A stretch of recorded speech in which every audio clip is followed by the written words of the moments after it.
सर्वांना जय भीम। मी राहुल कुमार सर्वांचं स्वागत करतो। आज अतिशय संवेदनशील घटना पुण्याच्या ठिकाणी घडलेली आहे। पुणे तसं तर विद्येचं माहेरघर, महाराष्ट्राची सांस्कृतिक राजधानी म्हणून ओळखलं जातं। अशा सांस्कृतिक राजधानीमध्ये हुंडाबळी ठरावा यापेक्षा वाईट आणि दुर्दैवी घटना कोणतीच नाही।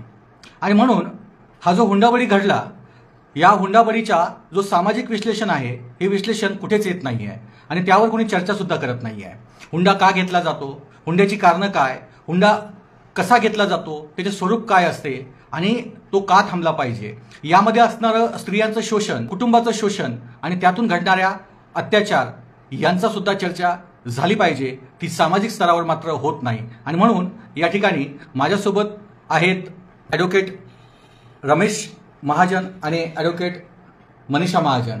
हे दोघेही जण अंधश्रद्धा निर्मूलन समितीमध्ये काम करतात।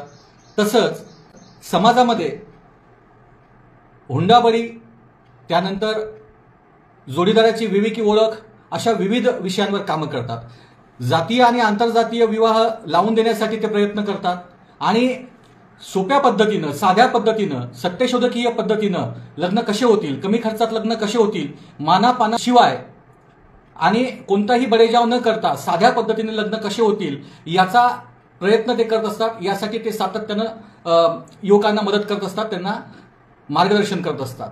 त्यांचंही लग्न 32 वर्षापूर्वी 16 मार्च 1993 रोजी झालेलं आहे।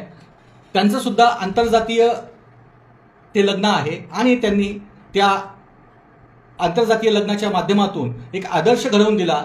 त्यांनी स्वतःच्या जीवावर कोणताही हुंडा वगैरे घेण्याचा संबंधच येत नाही, प्रश्नच येत नाही, परंतु कोणताही बळेजाव न करता त्यांनी ते लग्न केलं, साध्या पद्धतीने लग्न केलं आणि कुटुंबाची कोणतीही मदत न घेता स्वतःच्या जीवावर आपलं विश्व निर्माण केलं। असे जोडपं आहे आपल्यासोबत। त्यांचा आपण खरं तर या ठिकाणी एक आदर्श घेतला पाहिजे आणि म्हणून त्यांच्याच द्वारे आजचं हे सामाजिक विश्लेषण तुमच्या पुढे ठेवण्याचा मी प्रयत्न करत आहे।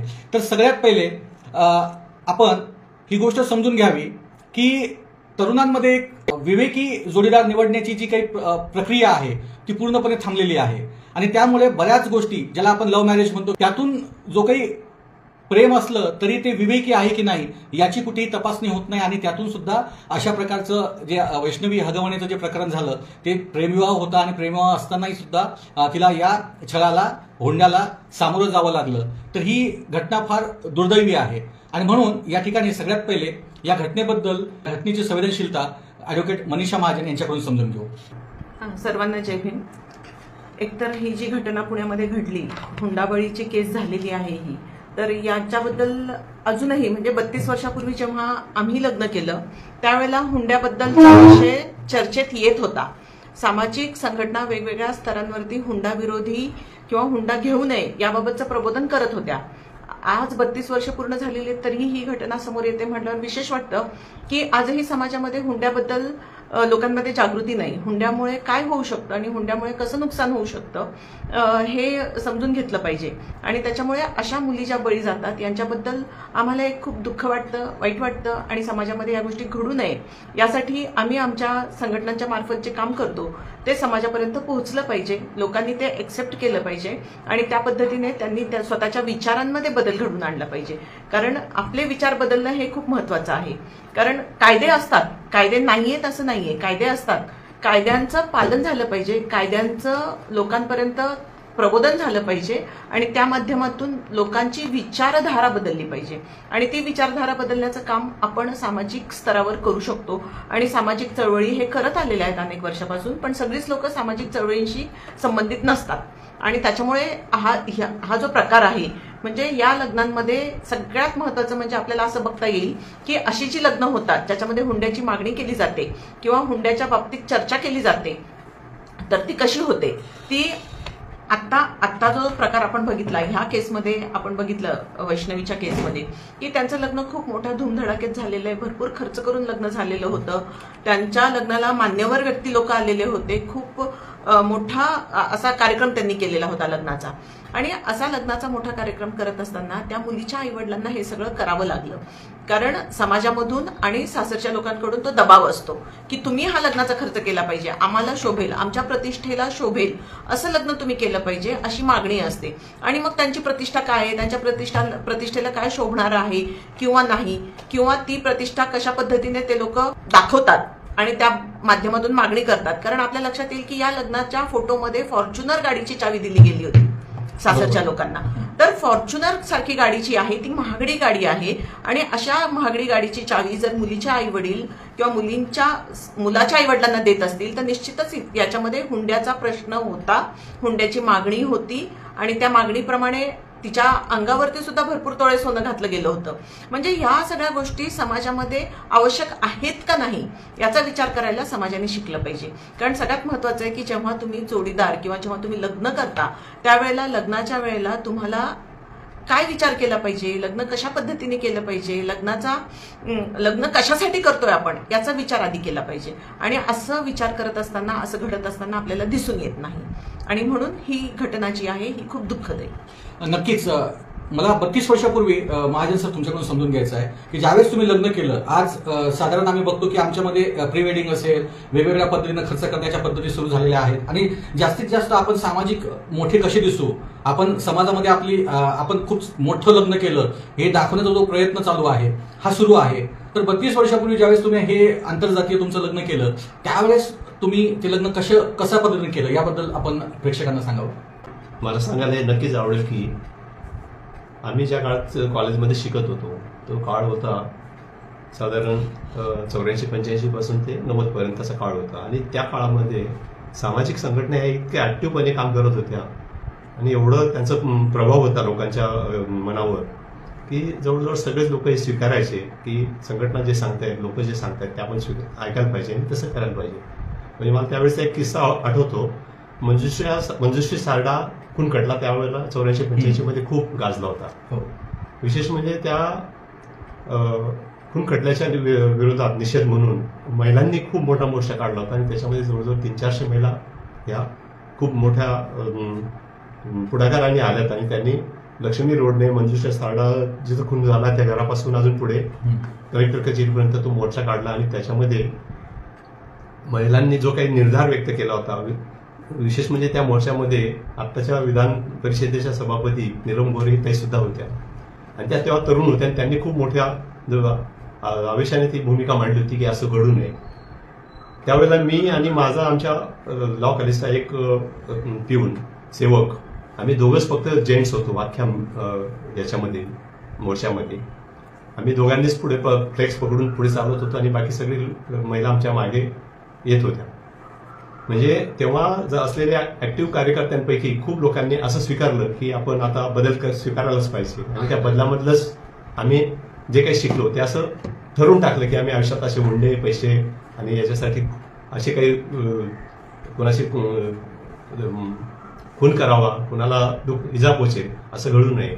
आणि आदर्श होता आमच्या पुढे बाबासाहेबांचा, ज्यांनी एकाही रक्ताचा थेंब न सांडता या देशामध्ये जे काही क्रांती घडून आणली ती क्रांती 2 वर्ष 3 वर्षामध्ये त्यांनी घडवली.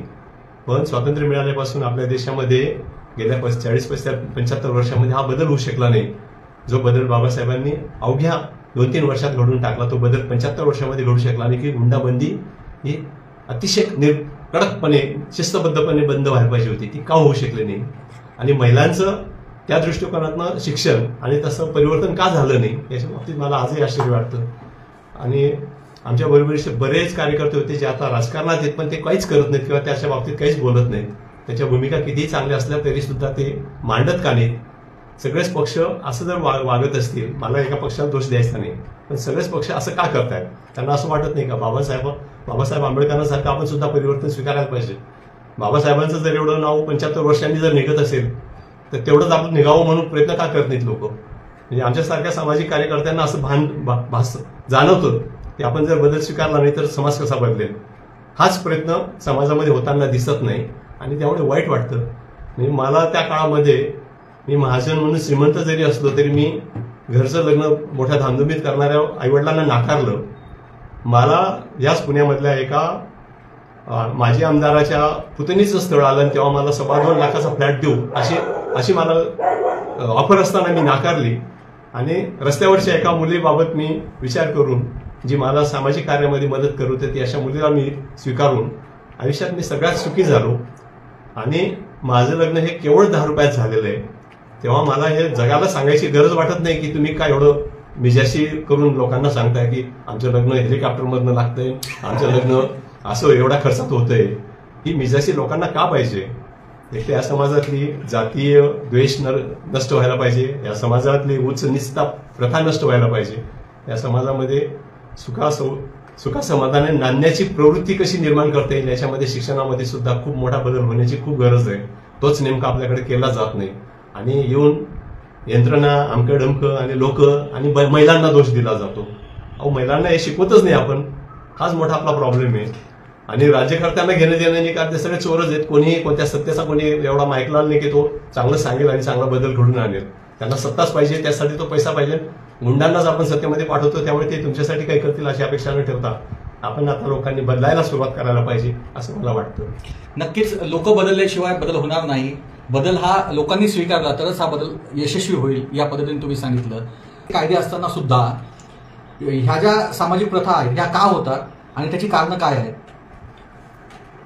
ऍक्च्युली तसं जर आपण बघितलं तर महिलांवरती अन्याय आणि अत्याचार जो आहे तो अनेक वर्षांपासून होते. ती आजची गोष्ट नाहीये, ती खूप जुनी गोष्ट आहे. आणि त्यासाठी आपण मनुस्मृतीसारखा जर ग्रंथ बघितला तर त्याच्यामध्ये सुद्धा महिलांवरती अन्याय आणि अत्याचार करणाऱ्या गोष्टी लिहिलेल्या आहेत त्याच्यामध्ये. आणि म्हणून महिलांवरतीचे अन्याय अत्याचार होत आहेत आणि महिलांना शूद्रापेक्षा कमी असं लेखलं गेले, म्हणजे चातुर्वर्ण्यामध्ये शूद्रांपेक्षा कमी लेखलं गेले महिलाला. आणि त्यामुळे तिला जे दुय्यम महत्व आलेलं आहे, दुय्यम स्थान मिळालेलं आहे तिला, त्या दुय्यम स्थानातून तिच्यावरती होणारे अन्याय अत्याचार वेगवेगळ्या प्रकारे होत आहेत. म्हणजे रेप सारखी घटना जी असेल ती इतकी क्रूरपणे केली जाते आणि त्या महिला त्याला बळी पडतात. म्हणजे का बळी पडतात? कारण ती ऑलरेडी तिला काही स्टेटस नाहीये आणि तिचं स्टेटस काही जाणार नाहीये तिच्यावरती रेप केलं काय आणि तिच्यावर अन्याय केला काय आणि तिच्यावर अत्याचार केला काय. आणि म्हणून तिच्यावरती अत्याचार हे वाढत चाललेले आहेत. आणि हे अत्याचार जेव्हा वाढतात समाजामध्ये तर त्यावेळेला या ज्या काही सामाजिक प्रथा, मगाशी जेव्हा राहुल सर बोलले की सामाजिक प्रथा ह्याला कारणीभूत आहेत, बरोबर आहे. कारण जेव्हा लग्नाची बैठक ठरते, एखादं लग्न लव्ह मॅरेज असेल अरेंज मॅरेज असेल त्यासाठी जेव्हा लग्नाची बैठक ठरते त्या बैठकीच्या वेळेला देण्या घेण्याचं बोललं जातं. देण्या घेण्याचं म्हणजे काय शब्द असतो तो? हुंडा हा शब्द नाही वापरला तरी सुद्धा देणं घेणं हे वापरलं जातं.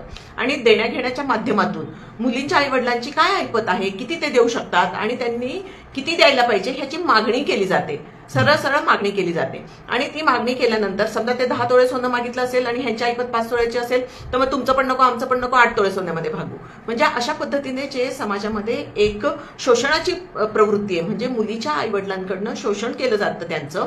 आणि त्यांची ऐपत नसेल तर त्यांचं घर दार प्रॉपर्टी शेत काय असेल ते गहाण ठेवणं विकणं असे करून त्यांना पैशांची व्यवस्था करावी लागते, उभी करावी लागते. आणि त्या मानसिकतेमुळेच मुलगी नकोशी हा प्रकार समाजामध्ये दिसून येते. कारण आपण बघितलेले आहे की अनेक सोनोग्राफी सेंटरवरती कारवाई झालेली आहे. सोनोग्राफी मशीनच्या माध्यमातून असं लक्षात येतं आपल्याला की ते सोनोग्राफी करायला जातात आणि मुलगा असेल तर गर्भ ठेवतात आणि मुलगी असेल तर गर्भ काढला जातो तो. आणि अशा पद्धतीने म्हणजे बालहत्या किंवा स्त्रीभ्रूण हत्या केली जाते. तर अशा पद्धतीने जे आहे त्यासाठी सुद्धा कायदा अस्तित्वात आला. कायदा अस्तित्वात आल्यानंतर थोडंसं कडक झालं असं म्हणता येईल. पण आजही आमच्या ओळखीतल्या आमच्या नात्यागोत्यातल्या एका मुलाने कुठेतरी जाऊन लांब सोनोग्राफी करून आला. मुलगा कन्फर्म झाल्यानंतर त्यांनी ती गर्भ म्हणजे पूर्ण ठेवलं. 9 महिने वाढ झाल्यानंतर मुलगा झाला. म्हणजे आजही ही मानसिकता आहे आणि ही मानसिकता समाजातून आलेली आहे. कारण घराण्याचा वारस हा मुलगाच असतो आणि मुलगी नसते हे त्याच्या मागचं एक कारण आहे. आणि दुसरी गोष्ट आहे की घराण्याला वारस मुलगाच असतो आणि मुलाला सगळी प्रॉपर्टी दिली गेली पाहिजे अशी मानसिकता आई वडिलांची असते. त्यांना मुलींना प्रॉपर्टी द्यायची नसते. कायद्याने मुलींना पण हक्क आहे.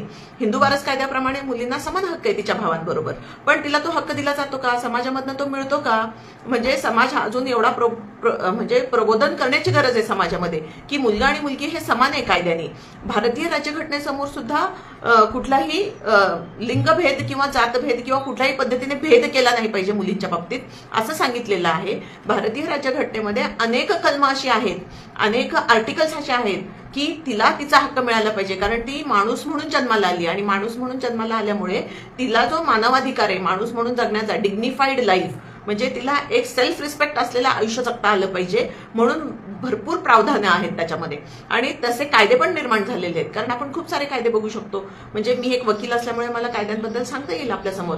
1961 सालचा जर हुंडा प्रतिबंधक कायदा आपण विचार केला तर 1961 साली आपल्याला स्वातंत्र्य मिळालं 1947 साली आणि 47 सालानंतर 1961 साली लगेच त्यावेळेचे राज्यकर्ते जे होते त्यांच्या लक्षात आलं की समाजामध्ये हुंड्यासारखी कुप्रथा आहे आणि त्यामुळे मुलींची हत्या होतीये, त्यांचा खून होतोय मुलींचा आणि मुलींना हुंडाबळी सारख्या केसेसमध्ये मुली अडकल्या जात आहेत आणि त्याच्यामुळे मुलींना न्याय मिळवून देण्यासाठी आणि त्यांना समाजामधून कुठल्याही प्रकारे त्यांच्यावरती शोषण होऊ नये, त्यांच्यावरती अत्याचार होऊ नये म्हणून हुंडा प्रतिबंधक कायदा अस्तित्वात आला.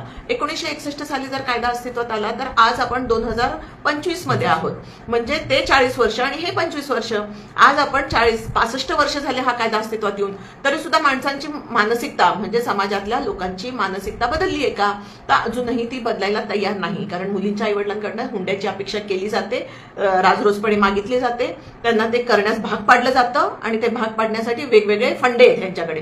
त्या फंड्यांमधले तुम्हाला मी काही फंडे सांगेन जे आपल्या लक्षात येईल की खूप मोठा गाजावाजा करून खूप मोठा हॉल बुक करणं. आता तर ग्लोबल वॉर्मिंगमुळे सध्या उष्णतेचं प्रमाण खूप वाढलेलं आहे, त्याच्यामुळे एसी सारखा हॉल असला पाहिजे असं त्यांची मागणी असते. त्यानंतर त्या एसी सारख्या हॉलमध्ये चांगल्या प्रतीचं जेवण असलं पाहिजे. त्याने ज्या पद्धतीने व्हिडिओ शूटिंग किंवा जे काही होतंय त्यासाठी व्हिडिओ शूटिंगची व्यवस्था झाली पाहिजे, फोटो शूटिंगची व्यवस्था झाली पाहिजे, प्री वेडिंग शूट झालं पाहिजे. प्री वेडिंग शूट म्हणजे प्रत्येक मुलगा, लग्न करणारा मुलगा किंवा मुलगी, तरुण किंवा तरुणी हे स्वतःला एखाद्या हिरो हिरोईन सारखं पेश केलं जातं. तिथं वेगवेगळ्या पद्धतीचे कपडे धारण केले जातात, वेगवेगळे लोकेशन्स शोधले जातात आणि वेगवेगळ्या लोकेशनला जाऊन ते शूट केलं जातं.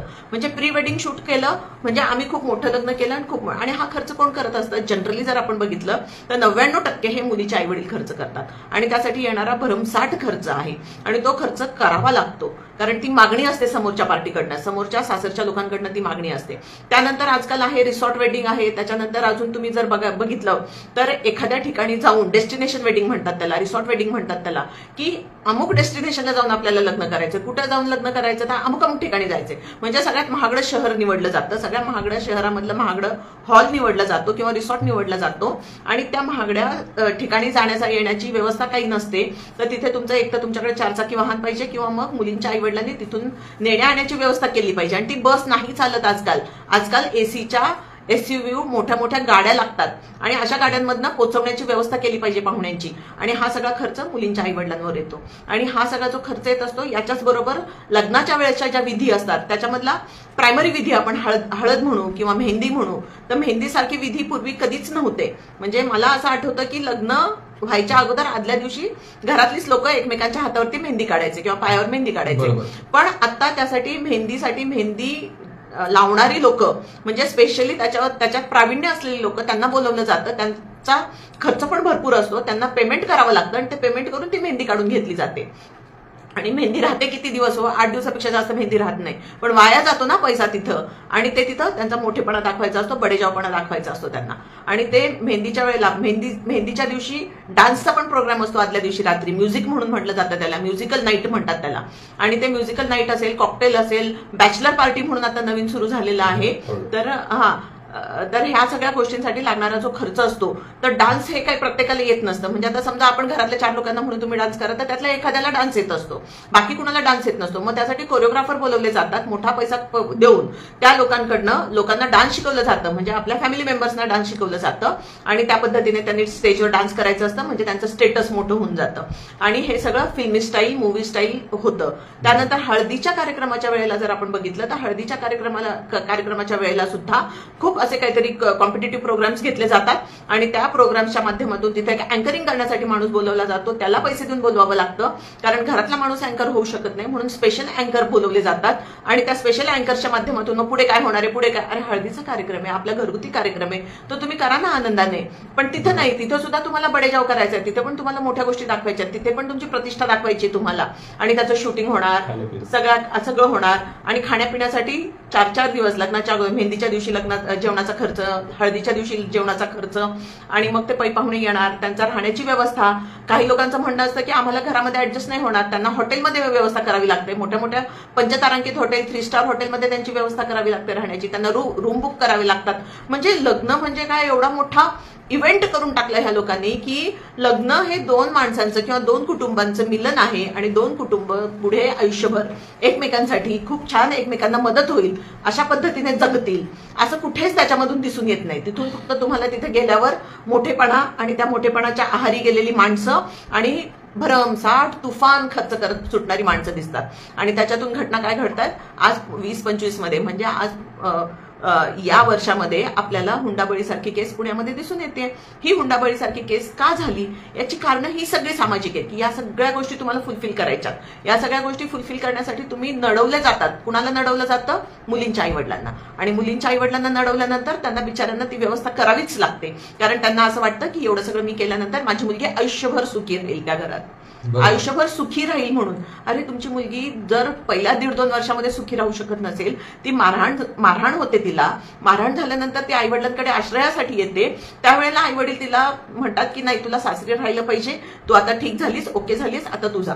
म्हणजे अशा पद्धतीने मुलींना पण एक स्टेटसचा मुद्दा समजला की मुलगी घरी आली म्हणजे काहीतरी प्रॉब्लेम आहे. बरोबर आहे.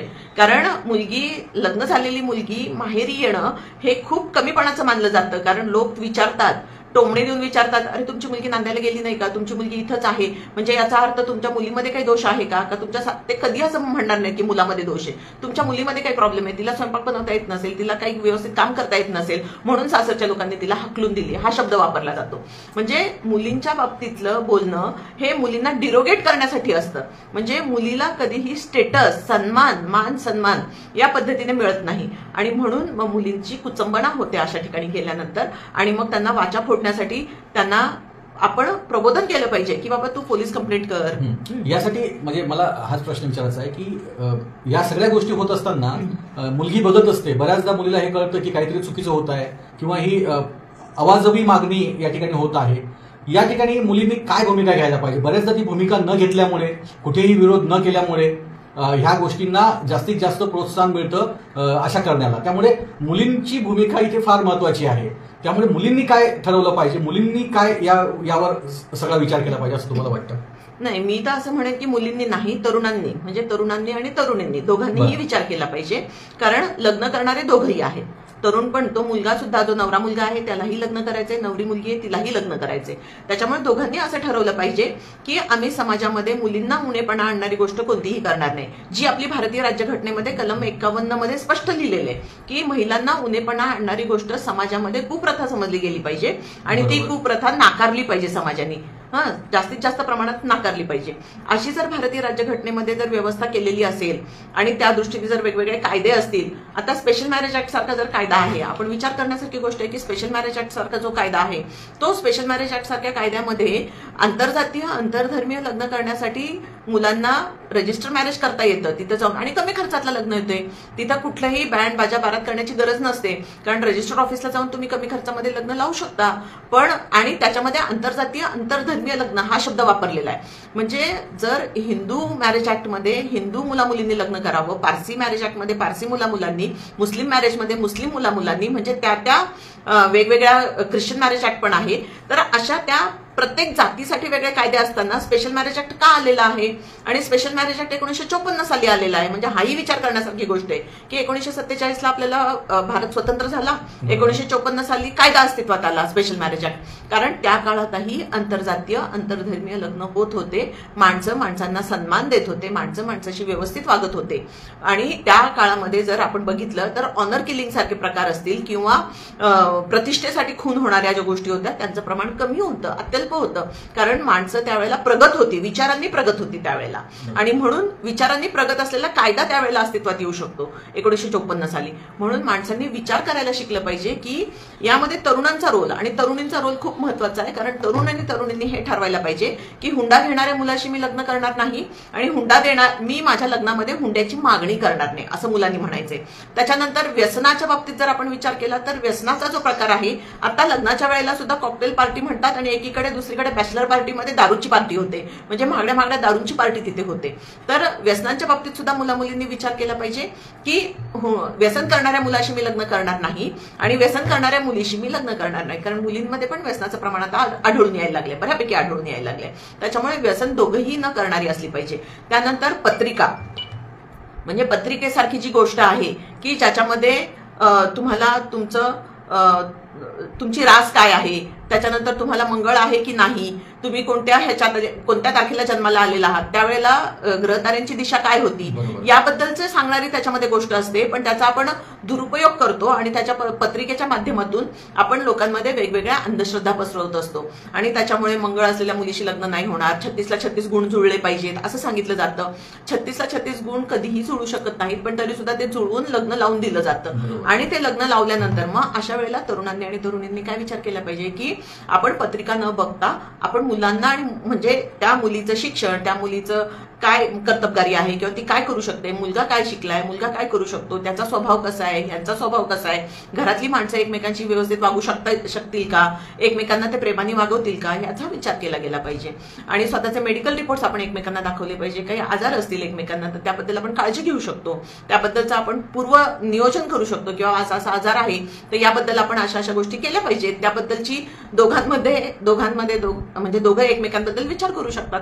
तर असं सगळं आहे. आणि म्हणून जर तुम्ही जोडीदार निवडत असताना जर विवेकी विचार केला आणि जोडीदार तुम्हाला चांगल्या पद्धतीने निवडता आला तर निश्चितपणे या सगळ्या गोष्टींना म्हणजे आळा बसू शकतो. आणि सगळ्यात महत्वाची गोष्ट आहे की मुलींचे आई वडील जे आहेत या सगळ्या गोष्टींमध्ये त्यांची हकनाक त्यांना त्रास होत असतो आणि ते कुणाला बोलू शकत नाहीत, ते कुणाला सांगू शकत नाही. आज मी सकाळी तो व्हिडिओ बघितला तेव्हा मला असं वाटलं की ते मुलीचे वडील इतके रडत होते ढसाढसा, वैष्णवीचे वडील, आणि ते म्हणे 2 कोटीसाठी माझ्या मुलीचा बळी गेला. आणि इतकं वाईट वाटलं ते ऐकल्यावर की 2 कोटी रुपये म्हणजे आज मागणी 2 कोटीची करणं सुद्धा किती अवघड आहे. कारण सध्या महागाई आहे, लोकांना कामधंदे नाहीये, त्याच्यानंतर लोकांकडे पुरेसा अन्न नाहीये, इथे पुरेशी व्यवस्था नाहीये, म्हणजे लहान मुलांचं जे कुपोषण होतंय त्या ठिकाणी व्यवस्था नाहीये आणि इथे फक्त एका घरामध्ये एवढ्या पैशांची मागणी केली जाते. आणि हे पैसे जे आहेत या पैशांच्या माध्यमातून आपण काहीतरी सामाजिक कामासाठी किंवा सामाजिक गोष्टींचाही विचार करू शकतो. पण आपण ह्या सामाजिक गोष्टी बाजूला ठेवूयात 2 मिनिटं. पण आपण सगळ्यात महत्वाचं आहे की तरुणांनी आणि तरुणींनी काय केलं पाहिजे याबद्दलचा विचार आपण निश्चितपणे केला पाहिजे. नक्कीच अतिशय महत्त्वाच्या गोष्टीवर तुम्ही या ठिकाणी पॉईंट आउट केल्या की फक्त तरुणांनीच नाही तर सर्वांनी म्हणजे आई वडिलांनी सुद्धा या गोष्टीचा विचार केला पाहिजे की अशा पद्धतीने जर मागण्या येत असतील तर नक्कीच या गोष्टी थांबल्या पाहिजेत. तर एकूणच ही पद्धत आपण समजून घेत असताना की अशा वेळी जर समजा अशा प्रकारचा अन्याय अत्याचार होत असेल तर नेमकं काय केलं पाहिजे आणि कायद्यामध्ये काय व्यवस्था आहे या अशा घटनांच्या बाबतीत किंवा अशा अन्याय अत्याचाराच्या बाबतीत काही काउन्सिलिंगच्या काही पोलिसांकडे काही अवेलेबिलिटी आहे का, याबद्दल आपण काय सांगाल? मला असं वाटतं की हुंडा हा फक्त मुलीच्या जीवाशीच खेळ असं झालाय असं नाही, तो मुलीच्या आई वडिलांसाठी पण झालाय, मुलीच्या कुटुंबासाठी पण झालाय आणि ज्याच्या घराची मुलगी जाते त्या घरासाठी सुद्धा झालेला आहे. म्हणजे सगळ्यांचाच हा प्रश्न आहे, सगळ्यांनाच ह्या प्रश्नाला समोर जावं लागतंय. म्हणजे 25-30 वर्षापूर्वी असा प्रश्न निर्माण झाला होता या महाराष्ट्रामध्ये, भारतामध्ये, की शेतकरी आत्महत्या का करतात आणि त्याचं कारण शेवटी असं सापडलं की लग्नामध्ये जो खर्च करावा लागला, जे कर्ज काढावं लागलं आणि त्यातनं त्यांना आत्महत्या करावी लागली. म्हणजे ही इतकी दुर्दशा आहे आपल्या देशामध्ये की आपण साधा बाबासाहेबांनी जेव्हा हिंदू कोड बिल पास होत नाही आणि त्यांनी राजीनामा दिला त्यांच्या पदाचा, ह्या आदर्शापासून आपण एकही गोष्ट शिकत नाही की या देशामध्ये आपण काहीतरी बदल व्हायला पाहिजे. आणि साधा बदल होता. बाबासाहेबांनी सांगितलेला की एकाच उदरातनं मुलगा आणि मुलगी जन्माला येते आणि त्यांना समान हक्क दिले जात नाही, मुलाला आणि मुलीला कमी लेखण्यामध्ये या समाजामध्ये जर इतका मोठा स्वाभिमान वाटत असेल तर फक्त माणसांनीच राहावं, बाकीच्या मुलींना कशाला स्थान पाहिजे द्यायला पाहिजे, म्हणून तर मुलींसाठी कशाला तुमचं संपूर्ण धर्म आडायला पाहिजे. तर मुलींना सुद्धा समान हक्क जर त्यांचे दिले गेलेत मिळकतीमध्ये, प्रॉपर्टीमध्ये, तर त्यांचं स्टेटस हे जनतेमध्ये इक्वल होईल आणि त्यांना सुद्धा ते अधिकार प्राप्त होतील. म्हणजे बऱ्याचशा देशांमध्ये अशी कायदे बनवले गेलेत की लग्न असो नसो, लग्न ही गोष्ट आता आपण फॉर्मल धरतो, पण स्त्री पुरुषांमध्ये जे संबंध येतात त्यातनं जे काही निर्माण होईल किंवा जे काही घडेल त्याच्यामध्ये स्त्री पुरुषाचे त्यांच्या आयुष्यामध्ये असणाऱ्या सगळ्या प्रॉपर्टीचे ते नेहमी हिस्सेदार असतील. म्हणजे काय होतंय की महिलांना तिथे लग्न असो नसो तरी सुद्धा त्यांना त्यांचे हक्क दिले जातात.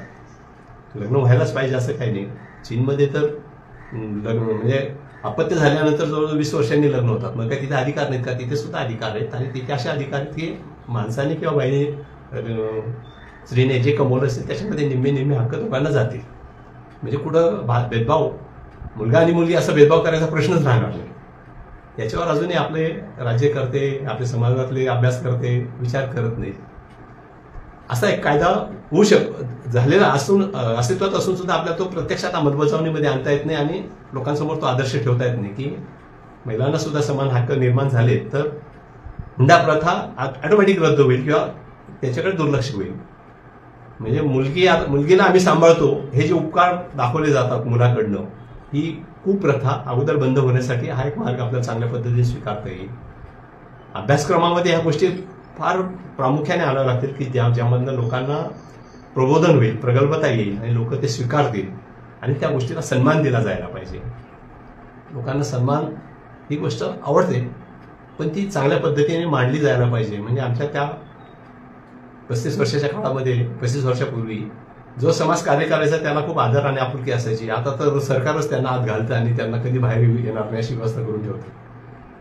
समाज कार्यकर्ता या समाजामध्ये राहूच नाही. म्हणजे त्याने समाजाचं डोकं बिघडवू नये, चांगलं काही सांगू नये आणि लोकांची डोके बिघडवणारीच परिस्थिती निर्माण व्हावी अशी जर अशी अवस्था असेल तर लोकांनीच आता पुढाकार घेऊन हा बदल स्वीकारावा लागेल की नाही, मी मुलीला आणि मुलाला समान हिस्सा माझ्या डोळ्यासमोर देणार, त्यांच्या हातात हे सगळं देणार नाही तर मी त्याच्यासाठी कमवणार नाही. त्यांना सांगेल की तुम्ही शिका, मोठे व्हा आणि कमवा आणि स्वाभिमानाने जगा आणि तुमचा स्वाभिमान लोकांना दाखवा.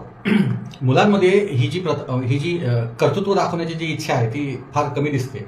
त्याबद्दल काय, ती मुलांना हा संदेश देणं फार महत्वाचं आहे की तुम्ही स्वकर्तृत्वावर जे काही करायचं ते करा. या देशामध्ये अशी प्रथाच झालेली आहे की बापाने कमवून ठेवायचं, आमचे आजोबा पंजोबा कमवून गेलेत आणि ते आम्ही आजपर्यंत खातोय. ही जी प्रवृत्ती आहे ना, ही प्रवृत्ती नष्ट होण्यासाठी अगोदर त्याला 18 वर्षी 20व्या वर्षी जाणीव करून द्यायला पाहिजे की तुझ्या आयुष्यामध्ये तू कमवायचे, तुला घडवायचे, माझ्या मिळकतीवर तुझा काहीच अधिकार नाही, ही मिळकत माझी, आमच्या दोघांची, आम्ही ते आमच्या आयुष्यासाठी वापरणार, आम्ही त्याच्यासाठी पूर्ण बदल घडून आणणार आणि तुमच्यासाठी तुम्ही कमवायचं आणि तुम्ही मोठं व्हायचं असं समाजामध्ये लोकांनी आता सांगायला सुरुवात करायला पाहिजे. तरुणांनी हे स्वीकारायला पाहिजे की नाही, म्हणजे मी स्वतः इंटरकास्ट लग्न करताना 50 एकरावर लाथ मारली, पैसा प्रॉपर्टीवर लाथ मारली आणि अंगावरच्या कपड्यांवर आम्ही लग्न केलं आणि 10 रुपयात लग्न केलं. मी का एवढ्यासाठी सांगतो की बरेच लोक आम्हाला हसलेत पण त्यानंतर आम्हाला आजही स्वाभिमान आहे की आम्ही अजिबात चूक केलेली नाही आणि आज आम्ही गर्वाने सांगू शकतो की आम्ही तुमच्यापेक्षा वेगळे आहोत आणि आम्ही माणसं आहोत. बाबासाहेबांनी दिलेल्या कायद्याच्या आणि घटनेच्या चौकटीमध्ये आम्ही माणसं आहोत. तुम्ही माणसं कधी होणार, तुम्ही माणसं व्हा, तुम्हाला हे बदल स्वीकारायलाच पाहिजे. अदरवाईज अन्यथा हे तुमच्या मुलीवर, तुमच्या नातीवर, तुमच्या बहिणीवर हे अन्यायकारक लादलंच जाणार आहे आणि त्यात कोणीतरी भरडलं जाणार आहे. एक काळ असा होता की या देशामध्ये शेतकरी आत्महत्या करतात असं फक्त दाखवलं गेलं पण प्रत्यक्षात सगळ्यांना तो परिणाम भोगावा लागला. त्यात बदल पाहिजे तेवढा होऊ शकला नाही. पैसे देणं हा गव्हर्नमेंट सरकारने त्याच्यावर मदत करणं हा काही उपाय नव्हता. लोकांनी बदल स्वीकारून हा खर्च कमी करणं आणि लोकांना सांगणं आणि लोकांमध्ये ती जाणीव करून देणं याची खूप मोठी गरज आहे. नक्कीच जोपर्यंत सामाजिक चळवळी मजबूत होणार नाही आणि सामाजिक चळवळीतून जे काही प्रबोधन होईल त्या प्रबोधनातूनच परिवर्तन होणार आहे. मुळातच सामाजिक परिवर्तन करणाऱ्या चळवळी ह्या तेवढ्या गतीनं काम करत नसण्याचाच हा परिणाम आहे असं आपण एकूण म्हणू शकतो. आणि म्हणून या चळवळी जरी जास्तीत जास्त पद्धतीने काम करत म्हणजे जास्तीत जास्त मोठ्या स्तरावर काम करत नसतील तरी पण कायद्याच्या ज्या काही चौकटी आहेत, कायद्याच्या चौकटीत हा जो काही म्हणजे असे जे काही बळी आहेत, हे जे काही अत्याचार आहेत, हे आपल्याला कसे थांबवता येतील, कायदा याच्यावर काय म्हणतो? तसं जर बघितलं तर भारतीय कायदे जे आहेत त्या कायद्यांमध्ये बरीचशी अशी व्यवस्था आहे की आता डोमेस्टिक व्हायलन्स ऍक्ट सारखा जो कायदा आहे 2005 साली आला तो, कारण तो इतक्या उशिरा का आला ह्याचं एक कारण आहे की इथल्या समाजामध्ये महिलांनी अन्याय अत्याचार सोसत राहावं अशा पद्धतीचे संस्कार मुलींवरती झालेले होते की पावसाने झोडलं काय आणि नवऱ्याने मारलं काय सांगायचं कुणाला, दाद कुणाला मागायची, म्हणजे इथे दाद मागण्याची व्यवस्थाच नव्हती. आणि मग दाद मागण्याची व्यवस्था नव्हती तर कायदा जो इंडियन पिनल कोड आहे, तर इंडियन पिनल कोड सारखा जो कायदा आहे त्या कायद्यामध्ये व्यवस्था होती 498 ची की बाबा मुलींवरती अन्याय अत्याचार होत असेल तर त्यांनी पोलीस तक्रार करावी. मग पोलीस तक्रार करायला जेव्हा मुली जातात किंवा ह्या ज्या लग्न झालेल्या मुली जातात त्यावेळेला पोलिसांकडनं संवेदनशीलपणे ह्यांची तक्रार नोंदवली जाते का? त्यांच्यावरती तेवढ्या संवेदनशीलतेचे प्रशिक्षण झालेलं आहे का पोलिसांचं? तर हे पण विचार करण्यासारखी गोष्ट आहे की पोलीस स्टेशनला गेल्यानंतर सकाळी 9 वाजता किंवा 10 वाजता जर एखादी महिला जाते, तिची काहीतरी अन्याय अत्याचार तिच्यावर झालेले त्याच्यासाठी तक्रार द्यायला जाते, तर संध्याकाळच्या 6, 7, 8 वाजले तरी तिची तक्रार नोंदवली जात नाही. म्हणजे ही व्यवस्था जी आहे ही कायद्याच्या चौकटीतली व्यवस्था आहे. मग ह्या व्यवस्थेने चांगलं काम केलं तर मुलींवरचे अनेक अन्याय अत्याचार तिथल्या तिथे थांबू शकतात. कारण पोलिसांनी फोन करून जर सासरच्या लोकांना बोलवलं, समोर बसवलं आणि त्यांना जर तंबी दिली आणि त्यांना जर धमकी दिली की मग त्या पद्धतीने जर त्यांनी ते थांबवलं तर नक्कीच अनेक मुली यातनं वाचू शकतात. पण लगेचच्या लगेच अशी व्यवस्था आपल्याकडे नाहीच आहे आणि त्या व्यवस्थेसाठी आपल्याला दिवस रात्र एकत्र करावं लागतं. कुणाचं तरी ओळखीचं तिथे माणूस न्यावा लागतो, कुणाची तरी ओळख दाखवावी लागतो, तेव्हा कुठेतरी तक्रार नोंदवली जाते. म्हणजे या तक्रारी नोंदवताना संवेदनशीलता पूर्णपणे हरपली गेलेली आहे आणि ती संवेदनशीलता त्या मुलीवरती होणारे अत्याचार, अन्याय, तिला किती त्रास झालेला आहे, कशी मारहाण केलेली आहे याबद्दलची चौकशी करणं, तिला थोडं काउन्सिलिंग करणं, तिची थोडीशी तिला समजून घेणं हा प्रकारच घडत नाही. उलट तिला धमकी दिली जाते. काय सांगितलं जातं, तू जर पोलीस तक्रार केली तर तुझा डिवोर्स होऊन जाईल, तुझं त्या घरामध्ये तुझं पाय ठेवणं मुश्किल होऊन जाईल, तुला पुन्हा संसार तुझा होऊ शकणार नाहीये. आणि मग अशा पद्धतीने तिला परावृत्त केलं जातं पोलीस कंप्लेंट करण्यापासून. म्हणजे पोलीस कंप्लेंट करत असताना तिच्याबरोबर तिच्याशी चांगल्या पद्धतीने वागणूक नक्कीच झाली पाहिजे, ही आमची एक मागणी आहे, म्हणजे एक सामाजिक चळवळीची. आणि दुसरी गोष्ट अशी आहे की ज्या ह्या काही कुप्रथा आहेत मुलींच्या बाबतीतले, महिलांच्या बाबतीतले, याबद्दलची जनजागृती झाली पाहिजे. सगळ्यात महत्वाची जनजागृती काय झाली पाहिजे की कुठल्याही मुलीवरती, कुठल्याही तरुणीवरती कुठल्याही पद्धतीचा अन्याय अत्याचार होणार नाही हे समाजाने खबरदारी घेतली पाहिजे. कारण ही मुली ह्या समाजाच्याच आहेत, म्हणजे समाजाने जन्माला घातलेल्या मुली आहेत. त्यामुळे या मुलींची वागताना चांगल्या पद्धतीने वागलं गेलं पाहिजे, हे संस्कार झाले पाहिजेत आणि सामाजिक एकता किंवा समता याबद्दलची पण माहिती त्यांना असली पाहिजे. कारण भारतीय राज्यघटना जर आपण बघितली, जो डॉक्टर बाबासाहेबांनी आपल्यासाठी निर्माण केलेला आहे, तर त्या राज्यघटनेच्या प्रास्ताविकेमध्ये सांगितलेले की तुम्हाला स्वतंत्रता, समता, बंधुता याबद्दलचं तुम्हाला मॉरल व्हॅल्यूज, म्हणजे हे तुम्हाला जगण्यासाठीची ही अगदी नितांत गरजेच्या गोष्टी आहेत. म्हणून तुम्ही त्या मुलीच्या स्वतंत्रताबद्दल किंवा तिच्याबद्दलचं प्रेम असणं, तिच्याबद्दल आपुलकी असणं, तिच्याशी मानसन्मानाने वागणं, या सगळ्या गोष्टी अपेक्षित आहेत की एक भारतीय नागरिक म्हणून ही एक आपली अपेक्षा आहे. आणि ही अपेक्षा पूर्ण होत असताना किंवा पूर्ण करत असताना किंवा ही कर्तव्य बजावत असताना आपल्याला नागरिकांमध्ये कमतरता दिसून येते. आणि म्हणून भारतीय नागरिक म्हणून आपण जेव्हा ह्या सगळ्या गोष्टी बघतो तेव्हा आजच्या तरुणांनी, म्हणजे ज्या काळामध्ये आम्ही तरुण होतो आणि आम्ही जेव्हा सामाजिक चळवळींमध्ये काम करत होतो त्या काळामध्ये तरुणांमध्ये बराचसा आत्मविश्वास निर्माण केला जात होता आणि त्यांना सांगितलं जात होतं की तुम्ही तुमच्या हिमतीवर लग्न करा, तुम्ही तुमच्या हिमतीवरती जात आणि जातीचं जे निर्बंध आहेत ते तुम्ही तोडू शकता, तुम्ही माणसाला समान वागू शकता, माणसामध्ये कुठलाही भेद नाही, असं इथल्या सामाजिक चळवळीतल्या आणि सामाजिक नेत्यांनी सांगितलं होतं. आणि आपल्याला त्यामुळे महात्मा फुले फार महत्वाचे वाटतात, कारण महात्मा फुलेंनी या पुण्यामध्ये सत्यशोधक पद्धतीचा लग्नाचा विचार समाजामध्ये दिला होता. आणि त्या सत्यशोधक पद्धतीच्या विवाहामध्ये सगळ्यात महत्वाची गोष्ट आहे की त्याच्यामध्ये हुंडा नाही, त्याच्यामध्ये मुहूर्त बघायची नाहीये, त्याच्यामध्ये पत्रिका नाहीये, त्याच्यामध्ये तुम्हाला कुठल्याही मोठा बँड बाजा बारात करायची गरज नाहीये, तुम्हाला कोणीही लग्न लावू शकतं. म्हणजे एकेकाळची मक्तेदारी अशी होती की ब्राह्मणांनीच ते लग्न लावायचं आहे, त्या मक्तेदारीला मोडून काढून कोणीही ते लग्न लावू शकतं आणि 365 दिवसामध्ये कधीही ते लग्न लावता येतं आणि खूप कमी खर्चामध्ये तुम्हाला ते लग्न लावता येतात. अशी व्यवस्था महात्मा फुलेंनी या महाराष्ट्रामध्ये 200 वर्षापूर्वी आपल्याला दिली. तर त्याचं अवलोकन करताना किंवा ते लोकांमध्ये रुजलेलं आपल्याला पाहायला कमी मिळतं. कारण आपण या गोष्टींचाही विचार केला पाहिजे की आपण चळवळीचा विचार आणि तो समाजाला पुढे नेणारा विचार आहे. म्हणजे जर तुम्हाला चळवळ हे शब्द योग्य वाटत नसेल तर हा शब्द घ्या की समाजाला पुढे नेणारी ही गोष्ट आहे. कारण समाजामधल्या ज्या कुप्रथा आहेत, समाजामधल्या ज्या वाईट रीती आणि चाली आहेत, त्या चालीरीतींना मोडून काढून पुढे जाऊन चांगल्या पद्धतीचा समाज निर्माण व्हावा, ज्या समाजाची अपेक्षा डॉक्टर बाबासाहेब आंबेडकरांनी एक वेलफेअर सोसायटी म्हणून अपेक्षा व्यक्त केली होती, त्या वेलफेअर सोसायटीचं असं म्हणणं आहे की असा एक समाज असणार आहे की ज्यामध्ये कोणावरही अत्याचार होणार नाही, कोणावरही अन्याय होणार नाही, कोणीही पीडित असणार नाही, कोणालाही कोर्टात जावं लागणार नाही न्याय मागायला, कारण समाजामधून तो न्याय त्यांना प्राप्त होणार आहे. मग अशा सगळ्या ज्या अपेक्षा असलेला समाज आहे तो समाज जर निर्माण व्हायचा असेल तर निश्चितच समाजामध्ये माणसांमध्ये प्रबोधन होणं गरजेचं आहे. आणि हे प्रबोधन करण्याचं काम हे प्रत्येक माणसाचं आहे. म्हणजे जो भारताचा नागरिक आहे त्याचं प्रत्येकाचं हे काम आहे. कारण आपण फुले शाहू आंबेडकरांचा महाराष्ट्र असं म्हणतो, तेव्हा फुले शाहू आंबेडकरांचा विचार सुद्धा मनामनात आणि माणसात रुजला पाहिजे, ही एक अपेक्षा आहे. आणि दुसरी गटे समाज प्रबोधन करणारे आपले संत, जे संत समाज सुधारक जे होते, त्याच्यामध्ये संतांमध्ये आपल्याला जर तुकोबारायांचा आपण विचार केला, आपण पुण्यामध्ये राहतो म्हणून आपण तुकोबा महाराजांचा विचार करूयात. तुकोबारायांचं म्हणणं होतं की भेदाभेद अमंगळ, म्हणजे भेद माणसामध्ये कुठलाच असला नाही पाहिजे, सगळे भेद नष्ट झाले पाहिजे. आणि हे सगळे भेद जेव्हा नष्ट होतील तेव्हा समाज एक चांगला सुपीक समाज निर्माण होईल आणि ज्याच्यामध्ये राहताना कुठल्याही महिलेला असं भीती वाटणार नाही, तिला असं म्हणजे कमीपणाचं वाटणार नाहीये आणि तिला असं त्या समाजामध्ये वावरताना तिला एक गर्व किंवा तिला एक समान प्रतिष्ठेने जगता येईल, सुरक्षितता निर्माण होईल तिच्यामध्ये. या सगळ्या गोष्टी आहेत आणि ह्यामुळे आपण समाज परिवर्तनाच्या दिशेने जात असताना अशा ज्या काही घटना घडत असतात समाजामध्ये ते आपल्याला एक बोध देऊन जाणारी गोष्ट आहे किंवा त्याच्यातनं आपण काहीतरी शिकलं पाहिजे, त्याच्यातून काहीतरी आपण नवीन निर्माण केलं पाहिजे. आणि ती नवीन निर्मिती करत असताना आपण मागचा इतिहास आपल्याला माहिती पाहिजे महाराष्ट्रातला किंवा भारतातला, जेणेकरून आपण हे करू शकतो. मगाशी जे सांगण्यात आलं होतं की बाहेरच्या देशांमधल्या कायद्यांबद्दल, तर बाहेरच्या देशांमधले कायदे इतके चांगले आहेत की जर तुम्हाला डिवोर्स घ्यायचा असेल तिथे तर नवऱ्याला अर्धी प्रॉपर्टी बायकोला द्यावी लागते, मग डिवोर्स मिळतो.